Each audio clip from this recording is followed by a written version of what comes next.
നമസ്കാരം.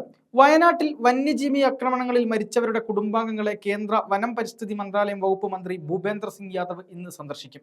വൈകിട്ടോടുകൂടി ബംഗളൂരുവിൽ നിന്നെത്തുന്ന മന്ത്രി കാട്ടാനാക്രമണത്തിൽ മരിച്ച പടമലയിലെ അജീഷിന്റെ വീട്ടിലും പാക്കത്തെ പോളിന്റെ വീട്ടിലും കാട്ടാനയുടെ ആക്രമണത്തിൽ പരിക്കേറ്റ വിദ്യാർത്ഥി ശരത്തിന്റെ വീട്ടിലും സന്ദർശനം നടത്തിയേക്കും.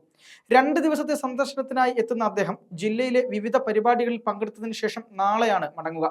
അതേസമയം കാട്ടാന ചവിട്ടിക്കൊന്ന അജീഷിന്റെ കുടുംബത്തെ കാണാനെത്തിയ മന്ത്രിമാർക്കെതിരെ അജീഷിന്റെ മക്കളും നാട്ടുകാരും രൂക്ഷമായി പ്രതികരിച്ചിരുന്നു. 10 ദിവസമായിട്ടും ആനയെ വെടിവെക്കാൻ കഴിയാത്ത സർക്കാർ മനുഷ്യന് നൽകുന്നത് പുല്ലുവിലയല്ലേ എന്ന് അജീഷിന്റെ മകൾ മന്ത്രിമാരോട് ചോദിച്ചു. വാച്ചർമാർക്ക് മുളവടിയോ പടക്കമോ പോരാ, തോക്ക് തന്നെ നൽകണമെന്നും പോളിന്റെ മരണം ഓർമ്മിപ്പിച്ചുകൊണ്ട് അജീഷിന്റെ മകൾ പറഞ്ഞു. എന്നാൽ അത് തീരുമാനിക്കേണ്ടത് കേന്ദ്ര സർക്കാരാണെന്നായിരുന്നു മന്ത്രിയുടെ പ്രതികരണം. കാട്ടാനയെ മയക്കുവെടിവെച്ച് പിടികൂടാനുള്ള ദൗത്യം പ്രതിസന്ധിയിലാണ്. ഭേലൂർ മഗ്ന കർണാടക വനത്തിൽ തന്നെ തുടരുന്നതാണ് ദൗത്യത്തിന് തിരിച്ചടിയാവുന്നത്.